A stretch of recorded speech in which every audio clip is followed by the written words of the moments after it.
ഫാത്തിഹ സൂറത്തിന്റെ മഹത്വങ്ങളും അതിൻ്റെ വലുപ്പവും മാഹാത്മ്യവുമാണ് നമ്മൾ വിവരിച്ചു കൊടുത്തിട്ടുള്ളത്. പറഞ്ഞാൽ തീരാത്ത ശ്രേഷ്ഠതകളും സവിശേഷതകളും സൂറത്തുൽ ഫാത്തിഹക്ക് പ്രമാണങ്ങളിൽ നിന്നും മഹാന്മാരായ ജ്ഞാനികളായ ആരിഫീകളായ ഔലിയാക്കന്മാരുടെ വചനങ്ങളിൽ നിന്നും അനുഭവ വിവരണങ്ങളിൽ നിന്നുമെല്ലാം ഉദ്ധരിക്കാൻ കഴിയും. അതുതന്നെയായാൽ ദിവസങ്ങളോളം നീണ്ടു നിൽക്കുന്ന വിഷയം അത് തന്നെയാവും. ഈ റാത്തീബിന്റെ തുടക്കത്തിൽ ബഹുമാനപ്പെട്ടവർ ധാരാളം ഫാത്തിഹകളാണ് ആരംഭിച്ചതെന്നും നമ്മുടെ ജീവിതത്തിൽ നിത്യമായും നമ്മൾ എപ്പോഴും ഏതവസരത്തിലും ചൊല്ലിക്കൊണ്ടിരിക്കുന്ന ഫാത്തിഹ സൂറത്ത് അതൊരു ഫാത്തിഹയല്ലേ എന്ന നിലയിൽ ചെറുതായി കാണാനോ അതല്ലെങ്കിൽ അൽ ഫാത്തിഹ എന്ന പേരിൽ നമ്മൾ വിളിക്കുന്നതും പറയുന്നതുമെല്ലാം നിഷേധികളായ ആളുകളും വിശ്വാസമില്ലാത്ത ആളുകളും പുച്ഛിച്ചു കളയാനോ തള്ളിക്കളയാനോ പരിഹസിക്കാനോ പറ്റുന്ന രീതിയിലല്ല സൂറത്തുൽ ഫാത്തിഹയുടെ പ്രാധാന്യമുള്ളത്. നമ്മൾ നിർവഹിക്കുന്നതും എല്ലാവർക്കും ചെയ്യാൻ പറ്റുന്നതുമായതുകൊണ്ട് ആ സംഗതി നിസ്സാരമായി മാറുന്നില്ല. എല്ലാവർക്കും വലിയ പുണ്യങ്ങൾ ലഭിക്കട്ടെ, വിശുദ്ധ ഖുർആനിൽ നിന്നുള്ള വലിയ ഒരു ഭാഗവും അംശവും തന്നെ വിശ്വാസികൾക്ക് മുഴുവൻ, നബിയുടെ ഉമ്മത്തിന് മുഴുവൻ ലഭ്യമാകട്ടെ എന്ന ഉദ്ദേശത്തിലാണ് ഖുർആനിൽ നിന്ന് എല്ലാവർക്കും ലളിതമായി സൗകര്യപ്രദമായി ഓതാൻ പറ്റുന്നത് എന്ന് അല്ലാഹു സുബ്ഹാനഹു വ തആല ഫാത്തിഹ സൂറത്തിനെ വിശേഷിപ്പിച്ചതും ഖുർആൻ എല്ലാവർക്കും ലളിതമായി കിട്ടുന്ന ആ സൂറത്തിനെ നിങ്ങൾ ഓതുകയും നിങ്ങൾ പാരായണം ചെയ്യുകയും എന്ന് അല്ലാഹു സുബ്ഹാനഹു വ തആല പ്രത്യേകം ആഹ്വാനം ചെയ്തത്. ഫാത്തിഹയുടെ ആശയം ചിന്തിച്ചാലും അതിൻ്റെ ഓരോരോ ആശയങ്ങളിലേക്കും അതിൻ്റെ ഓരോരോ ആയത്തുകളുടെ വിശദീകരണങ്ങളിലേക്കും തിരിഞ്ഞാൽ മണിക്കൂറുകളോളം സംസാരിക്കേണ്ടി വരും.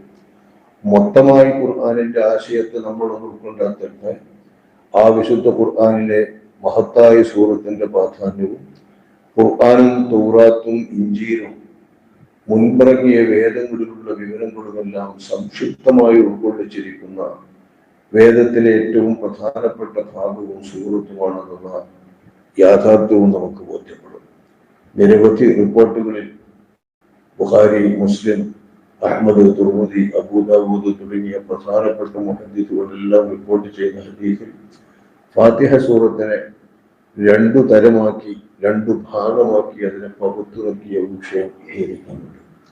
അതിന്റെ പല റിപ്പോർട്ടുകളുമുണ്ട്. ആ റിപ്പോർട്ടുകളെല്ലാം വ്യത്യസ്തമാണെങ്കിലും വിശുദ്ധ ഖുർആനിലെ ഏറ്റവും സംക്ഷിപ്തമായ മഹത്തായ ഈ സൂറത്തിനെ അല്ലാഹു സുബ്ഹാനഹു വ തആല വിവരിക്കുന്നതായി നബി സല്ലല്ലാഹു അലൈഹി വസല്ലം തങ്ങൾ അറിയിക്കുന്നു. ഖാലല്ലാഹു തആല ഖസംതു സ്വലാത ബൈനി വ ബൈന അബ്ദി. നമസ്കാരത്തിൽ പാരായണം ചെയ്യപ്പെടാൻ നിർബന്ധമാക്കിയത് കൊണ്ട് തന്നെ നമസ്കാരത്തിന്റെ സൂറത്ത്, നമസ്കാരം എന്ന സൂറത്ത് എന്ന് പേര് നൽകപ്പെട്ടിട്ടുണ്ട് ഫാത്തിഹക്ക്. ആ ഫാത്തിഹ സൂറത്തിനെ ഞാൻ പകുത്തിരിക്കുന്നു, വിഹിതം വച്ചിരിക്കുന്നു. ബൈനി വ ബൈന അബ്ദി, എന്റെയും ഇത് പാരായണം ചെയ്യുന്ന എന്റെ ദാസന്റെയും ഇടയിൽ നിസ്ഫയും രണ്ടു ഭാഗമായി പകുത്ത് ഞാൻ വിഹിതം വെച്ചിരിക്കുന്നു എന്ന് നബി സല്ലല്ലാഹു അലൈഹി വസല്ലം പറഞ്ഞിരിക്കുന്നു. ആകെ ഫാത്തിഹ സൂറത്ത് 7 ആയത്താണ്. ഈ ആയത്തിന്റെ പകുതി ഭാഗം ബിസ്മിന്റെ എല്ലാ സൂറത്തുകളുടെയും തുടക്കത്തിലുള്ളതാണ്. അത് ബാക്കി മാറ്റിയാൽ 6 ആയത്തുകളാണ്. ഈ 6 ആയത്തുകളിലെ പ്രധാനപ്പെട്ട ഭാഗങ്ങൾ, ആശയങ്ങൾ നോക്കിയാൽ ആശയപരമായി അത് 7 ഭാഗമാക്കി തിരിക്കാം. ഒന്ന് വിസ്മി കഴിഞ്ഞാൽ പിന്നീടുള്ള ഫാത്തിഹ സൂറത്തിന്റെ 3 ഭാഗങ്ങൾ അല്ലാഹു സുബ്ഹാനഹു വ തആലക്ക് പ്രകീർത്തിക്കുകയും അല്ലാഹുവിന് മഹത്വം കൊടുക്കുകയും ചെയ്യുന്ന ഭാഗമാണ്. ഇതിന്റെ ഒരു റിപ്പോർട്ടിലുള്ളത് 3 എനിക്കും 3 എന്റെ അടിയാനുമായി വിഹിതം വെച്ചിരിക്കുന്നു. ഒന്ന് ഞാനും എന്റെ അടിയാനും ഇടയിലുള്ള ബന്ധവും ഞങ്ങൾക്കിടയിലുള്ള കടപ്പാടും വിവരിക്കുന്ന ഭാഗമാകുന്നു എന്നും അഷ്റഫുൽ ഖൽഖ് സ്വല്ലല്ലാഹു അലൈഹി വസല്ലം തങ്ങൾ വിവരിച്ചതായി ഇതിന്റെ മറ്റൊരു റിപ്പോർട്ടിൽ കാണാം. നബി സല്ലല്ലാഹു അലൈഹി വസല്ലം തങ്ങൾ ഞാൻ ഉദ്ധരിച്ച ഈ റിപ്പോർട്ടിൽ വിവരിക്കുന്നത് ഫൈദാ ഖാലൽ അബ്ദു, ഫാത്തിഹ സൂറത്തിന്റെ ഭാഗമായി ഇസ്മി ഓതിക്കഴിഞ്ഞ മനുഷ്യൻ ഫൈദാ ഖാലൽ അബ്ദു അൽഹംദുലില്ലാഹി റബ്ബിൽ ആലമീൻ, റബ്ബുൽ അള്ളാഹുവിനേക്കാണ് സകല സ്തുതിയും എന്ന് ആശയം വരുന്ന ആ ഭാഗം എന്റെ അടിയാൻ ഓതിയാൽ, നിസ്കാരത്തിൽ ഓതിയാലും അല്ലാത്തപ്പോൾ ഓതിയാലും, നമ്മൾ ഓതുന്ന സമയത്ത് നമ്മുടെ മനസ്സിന്റെ അകത്ത് വരേണ്ടതും അറിയേണ്ടതും ചിന്തിക്കേണ്ടതും ഉണരേണ്ടതുമായ കാര്യമാണ് ഈ ഉണർത്തുന്നത്. ഖാല, അല്ലാഹു തആല പറയും, ഹമിദനി അബ്ദി, എന്റെ അടിയാൻ എന്നെ വാഴ്ത്തുകയാണ്, എന്നെ സ്തുതിക്കുകയാണ്. ഞാൻ ചെയ്ത നിഅമത്തുകളെല്ലാം സ്തുതി ഓതുകയാണ് എനിക്ക്. ഞാൻ അവന് ചെയ്ത അനുഗ്രഹങ്ങൾ, ഈ ഭൂമിയിലും ആകാശത്തിലുമായി എന്തെല്ലാം അനുഗ്രഹങ്ങൾ അതിനു വേണ്ടി ഒരുക്കിയിട്ടുണ്ടോ അതിനെല്ലാം അവൻ എന്നെ വാഴ്ത്തുകയാണ്. അൽഹംദുലില്ലാഹി റബ്ബിൽ ആലമീൻ എന്ന വാചകം. അതിന്റെ അപ്പുറം ഒരു വാഴ്ത്തുവാക്യം, ഒരു സ്തുതിവാക്യം വേറെ ഇല്ലല്ലോ. എല്ലാ സ്തുതിയും അല്ലാഹു തന്നെ എന്ന് പറഞ്ഞാൽ ഞങ്ങൾക്ക് സ്തുതിക്കാൻ കഴിയില്ല. നിങ്ങൾക്ക് അല്ലാഹുവിനെ എണ്ണിക്കണക്കാക്കി തിട്ടപ്പെടുത്തിക്കൊണ്ട് കൃത്യമായ നിയമത്തിന് അനുസാരമായി നന്ദി രേഖപ്പെടുത്താനും സ്തുതിക്കാനും കഴിയില്ല. എല്ലാ സ്തുതിയും ആരെപ്പോ എവിടെ വെച്ച് സ്തുതിച്ചാലും, ഏത് ലോകത്തെ അടിയങ്ങളും മലക്കുകളും ഏത് അല്ലാഹു തആലയുടെ ഇഷ്ടപ്പെട്ട അരിഫികളും സാധാരണക്കാരും ഒക്കെ സ്തുതിച്ചാലും ആ സ്തുതികളെല്ലാം അല്ലാഹുവിനാണ്. അല്ലാഹു തന്നെ സ്തുതിച്ചാലും അല്ലാഹുവിനാണ്. സൃഷ്ടികളെല്ലാം സ്തുതിച്ചാലും അല്ലാഹുവിനാണ്. സൃഷ്ടികൾ പരസ്പരം സ്തുതിച്ചാലും അല്ലാഹുവിനാണ്. ഏതൊരു വസ്തുവിന്റെ സ്തുതിയും വാഴ്ത്തും പറഞ്ഞാലും മധുരം പറഞ്ഞാലും അതൊക്കെ അള്ളയാണ് അതിന്റെ പിന്നിൽ. അള്ളയാണല്ലോ അതിനെ സൃഷ്ടിച്ചത്. ആ നിലക്ക് അള്ളാഹുവിന് അവകാശപ്പെട്ടതാണ് എന്നതിൽ ഉപരിയായ ഒരു സ്തുതിവാക്യം വേറെ ഇല്ല. ഇത് പറയുമ്പോൾ അബ്ദ് എന്നെ സ്തുതിച്ചു എന്ന് അല്ലാഹു തആല പറയുന്നത് കൊണ്ടാണ്. ഇദാ ഖാല അൽഹംദുലില്ലാഹി റബ്ബിൽ ആലമീൻ അർറഹ്മാനിർ റഹീം എന്ന് അടിയാൻ രണ്ടാമത് ഓതിക്കഴിഞ്ഞാൽ അല്ലാഹു സുബ്ഹാനഹു വ തആല പറയും, മജ്ജദനി അബ്ദി, എന്റെ അടിയാൻ എന്നെ ഒന്നുകൂടി വളർമ്മപ്പെടുത്തി, ഒന്നുകൂടി ഉഷാറാക്കി, എന്നെ വാഴ്ത്തിക്കൊണ്ട്, എന്നെ ഒന്നുകൂടി മേന്മ പ്രകടിപ്പിച്ചുകൊണ്ട്. റഹ്മാനാണ് ഞാൻ, റഹീമാണ് ഞാൻ. എല്ലാ റഹ്മത്തുകളും കാരുണ്യങ്ങളും വാത്സല്യങ്ങളും എല്ലാം അല്ലാഹുവിന് അവകാശപ്പെട്ടതാണ്. അല്ലാഹുവാണ് അതിന്റെ എല്ലാം യജമാനൻ എന്ന അർത്ഥത്തിൽ എന്നെ അവൻ റഹ്മാൻ റഹീം എന്ന് പ്രത്യേകം മേന്മയോടുകൂടെ വാഴ്ത്തിയിരിക്കുന്നു. അത് കഴിഞ്ഞാൽ പിന്നെ മാലിക് യൗമിദ്ദീൻ എന്ന് അടിയാൻ പറഞ്ഞാൽ അള്ളമനി റബ്ബി, അബ്ബമനി അബ്ദി, എന്റെ അടിയാൻ എന്റെ മഹത്വമാണ് പറഞ്ഞത്.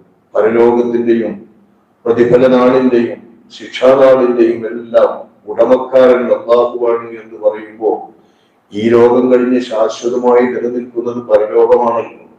ആ പരലോകം ശാശ്വതമാണ്. ഇവിടെ കഴിയുന്നതൊക്കെ ഇതിന് അന്ത്യമുണ്ട്. ഈ അന്ത്യമുള്ള ലോകത്തിന്റെ ശേഷം ഇവിടത്തെ കർമ്മങ്ങൾക്കെല്ലാം തുല്യമായ ജസ, കൃത്യമായ ജസ, നന്മകൾക്കും തിന്മകൾക്കും അല്ലാഹു തആല നൽകുന്ന, സ്വർഗമായും നരകമായും നൽകുന്ന ആ പരലോകം എന്ന ലോകം അന്ന് ഒരു ഉടമസ്ഥനമില്ല. എനിക്ക് മാത്രമാണ് ഉടമസ്ഥത, ഞാൻ മാത്രമാണ് അത് പ്രത്യക്ഷത്തിൽ തന്നെ ഉടമസ്ഥത. ഇന്നും ഇഹലോകത്തും ഉടമസ്ഥത എല്ലാ അർത്ഥത്തിലും അല്ലാഹുവിനാണെങ്കിലും നമ്മളൊക്കെ നമ്മുടെ മനതിന്റെയും ഉടമക്കാരാണ്. വാച്ചിന്റെ, മൊബൈലിന്റെ, നമ്മുടെ ഭൂമിയുടെ, വീടിന്റെ, നമ്മുടെ എല്ലാ കർമ്മങ്ങളുടെയും നമ്മുടെ കാര്യങ്ങളുടെയും ഒക്കെ ഉടമക്കാരായി നമ്മൾ ഇവിടെ വാഴ്ത്തപ്പെടുന്നുണ്ട്, പറയപ്പെടുന്നുണ്ട്, വിശേഷിപ്പിക്കപ്പെടുന്നുണ്ട്. ഇതൊക്കെ താൽക്കാലികമാണ്, പ്രത്യക്ഷത്തിൽ പറയുന്നതാണ്, കൈകാര്യത്തിന് വേണ്ടി അല്ലാഹു തആല പറയാൻ അനുവദിച്ചതുമാണ്. ഇത് നമ്മൾ പറയുന്നുണ്ടെങ്കിലും പരലോകത്ത് ഇങ്ങനെ ഒരാൾക്കും ഒന്നുമില്ല. ഒരാൾക്കും ഒരാൾക്ക് വേണ്ടി ഒന്നും ഉടമയാക്കാൻ കഴിയില്ല. വാക്ക് വേണ്ടി മക്കൾക്കോ, മക്കൾക്ക് വേണ്ടി വാപ്പക്കോ, ഭാര്യ ഭർത്താക്കൾക്ക് തമ്മിലോ, സഹോദരങ്ങൾക്കും ഇഷ്ടക്കാർക്കും പരസ്പരമോ ഒന്നും ആർക്ക് വേണ്ടിയും ഒന്നും ഉടമയാക്കാതെ എല്ലാ കാര്യങ്ങളുടെയും ഉടമസ്ഥത അള്ളാഹുവിന് മാത്രമായതെന്ന് പറയുന്നതിൽ പരമഹത്വം അള്ളാഹുവിനെ വാഴ്ത്താൻ വേറെയില്ല. അന്ന് പഠിപ്പിച്ചു തന്നിട്ടുമില്ല. അന്ന് പഠിപ്പിച്ചു തന്നതിലെ നമുക്ക് വാഴ്ത്തുവാക്കാക്കി അള്ളാഹുവിനെ പറയാൻ പറ്റൂ. ഈ വാഴ്ത്തുവാക്ക് പറഞ്ഞാൽ അള്ളാഹു എന്നെ മഹത്വപ്പെടുത്തി എന്റെ അബ്ദ് എന്ന് പറയും.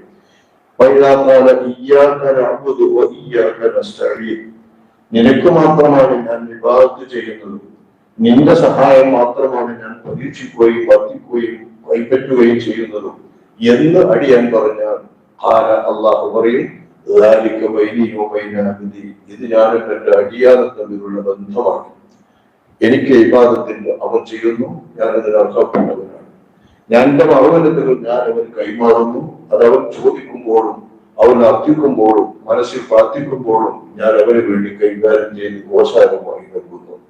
എനിക്കവൻ ഇബാദത്ത് ചെയ്തുകൊണ്ടിരിക്കുന്നു, അതെനിക്ക് അർഹതപ്പെട്ടതാണ്, അത് വാഗ്ദാനങ്ങൾ ചെയ്യുന്നു, നിറവേറ്റുന്നു.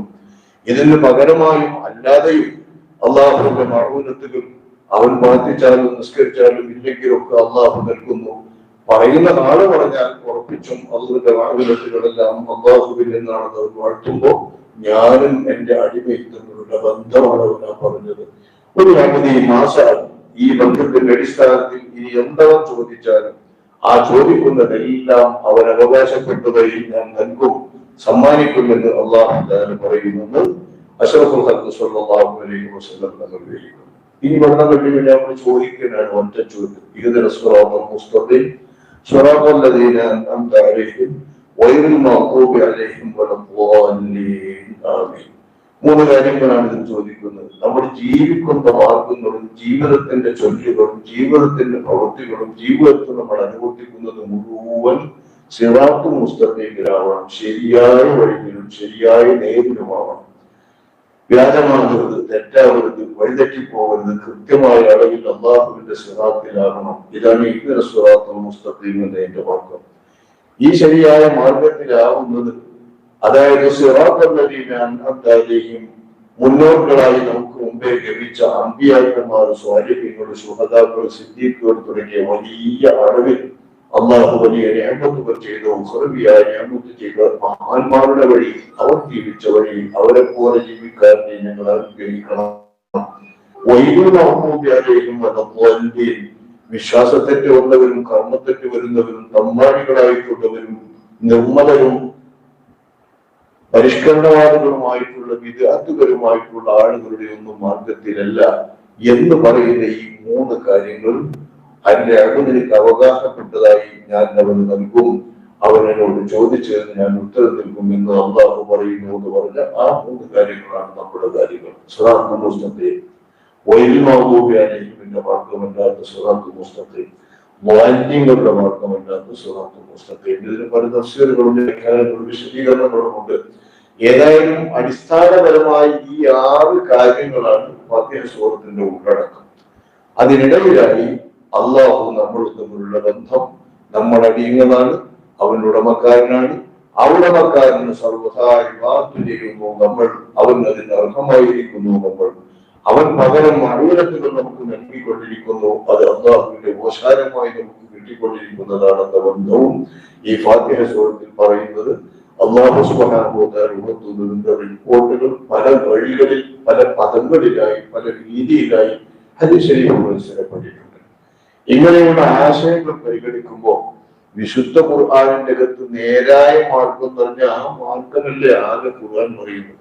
ഖുർആന്റെ ആകത്തുകയുള്ള ആയത്തുകൾ മുഴുവൻ പരിശോധിച്ചാൽ സിറാത്തുൽ മുസ്തഖീം പറഞ്ഞില്ലാതെ വളർത്താൻ ഏതൊക്കെ വഴിക്ക് തെറ്റിയാൽ സിറാത്തുൽ മുസ്തഖീമിൽ നിന്ന് തെറ്റും, എങ്ങനെയൊക്കെ ജീവിച്ചാൽ സിറാത്തുൽ മുസ്തഖീമിൽ ഉറച്ചു നിൽക്കും, നേരായ മാർഗത്തിൽ ജീവിക്കാൻ ഒരു മനുഷ്യൻ എന്താണ് മാർഗം എന്നും, വ്യതിചലിച്ചു പോയാൽ മാർഗപക്ഷം കൊണ്ടുപോയാൽ എങ്ങനെയാണ് വഴിതെറ്റിപ്പോവുക എന്നുമാണല്ലോ ഖുർആനിൽ ആകത്തുക വിവരിക്കുന്നത്.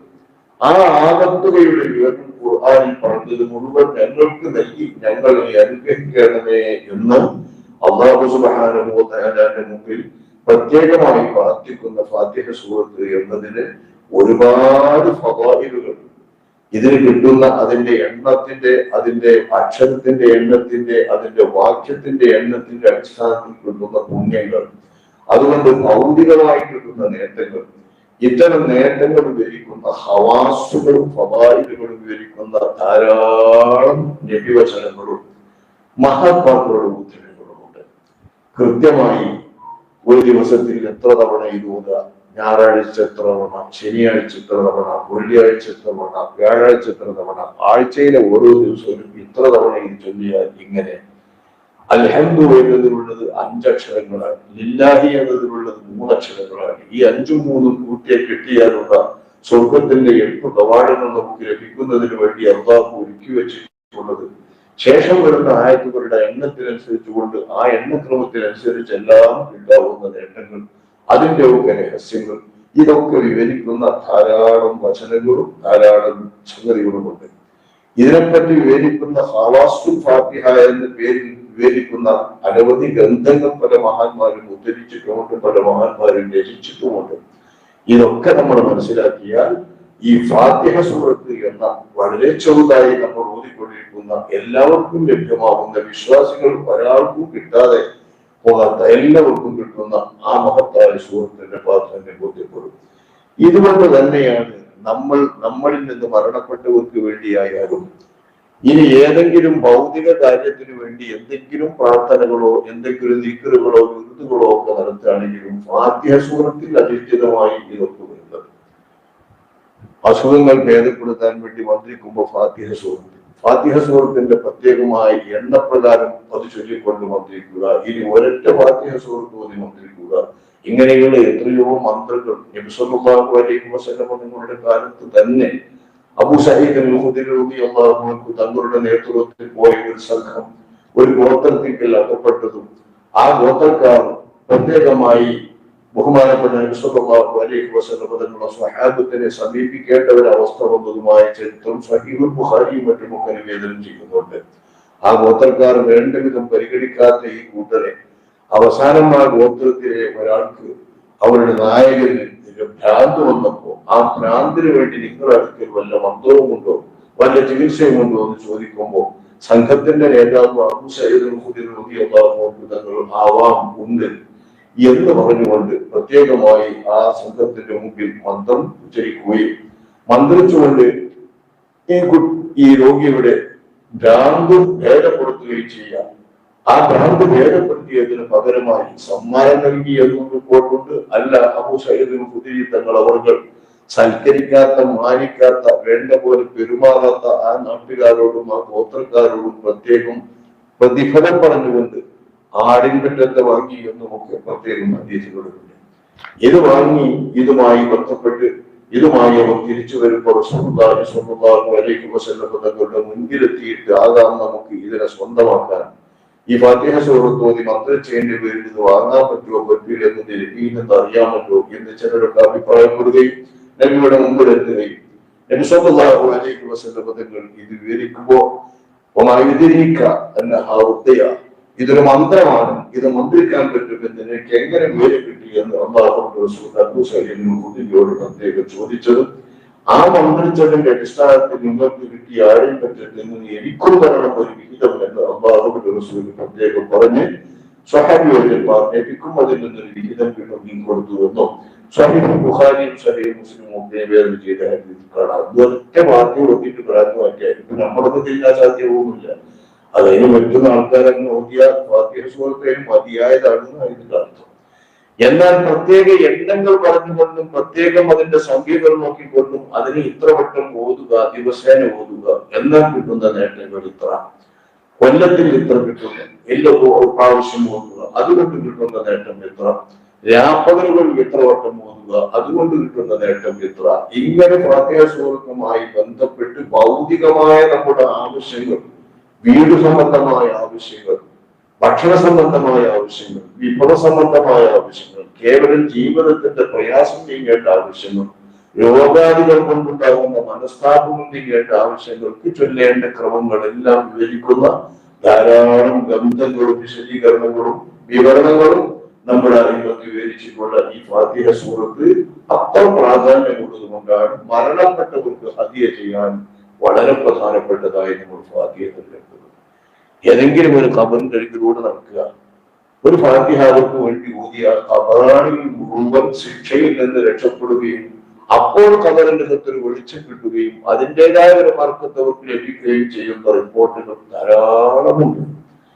നിത്യേന ഓതിക്കൊണ്ടിരുന്ന ആൾ അല്ലെങ്കിൽ ചെന്നുകൊണ്ടിരുന്ന ആൾ ഒരു ദിവസം ഖബറിങ്കിൽ ചെല്ലാതിരിക്കുകയും ഓതാതിരിക്കുകയും ചെയ്യുമ്പോൾ സ്വപ്നത്തിൽ ഖബറാണികൾ പ്രത്യക്ഷപ്പെടുകയും ഞങ്ങൾക്ക് കിട്ടിക്കൊണ്ടിരുന്ന ആ വെളിച്ചം നഷ്ടപ്പെടുത്തിയത് എന്തിനെന്ന് പ്രത്യേകം ഉറക്കത്തിൽ കിനാബിൽ ചോദിക്കുകയും അത് തിരിച്ചു വരുമ്പോൾ പകരം അതനുസരിച്ച് കിനാബ് കാണുകയും ഒക്കെ ചെയ്ത സംഭവങ്ങൾ എത്രയോ ഉദ്ധരിക്കപ്പെടുന്നുണ്ട്. അപ്പൊ നമ്മൾ പ്രത്യേകമൊന്നും ചെയ്യേണ്ടതില്ല. ഫാത്തിഹ സൂറത്ത് കുറെ അല്ലെങ്കിൽ കുറെ കിട്ടുന്ന ഓതിയിട്ട് ഒരുപാട് സമയം ചെലവഴിക്കേണ്ട ഒന്നുമില്ല. സാധാരണഗതിയിൽ നമ്മുടെ പ്രവൃത്തികൾക്കിടയിൽ നടക്കുമ്പോൾ ഖബറിലൂടെ നടക്കുമ്പോൾ ഫാത്തിഹ നമ്മൾ ഓതി ഈ ഖബറാളികൾക്ക് എല്ലാം വേണ്ടി ഞാൻ ഫാത്തിഹ ഓതുകയാണെന്ന് വിചാരത്തോടുകൂടിയാണ് ഓതുക. ഓതിയിട്ട് പറ്റിയെങ്കിൽ പടച്ചവനെ പ്രതിഫലങ്ങൾ നൽകണേ എന്ന് പ്രാർത്ഥിക്കുക. അല്ലെങ്കിൽ അവർ വിചാരിച്ചുകൊണ്ട് ഓതിയാൽ മതി. ഈ വിധത്തിലൊക്കെ ഓതുന്ന തരത്തിൽ നമ്മൾ ഫാത്തിഹ ഇങ്ങനെ സമ്മാനിക്കുന്ന ഒരു വല്ലാത്ത നല്ല രീതി, ഒരു സദാചാരം നമ്മുടെ സമൂഹത്തിലുണ്ട്.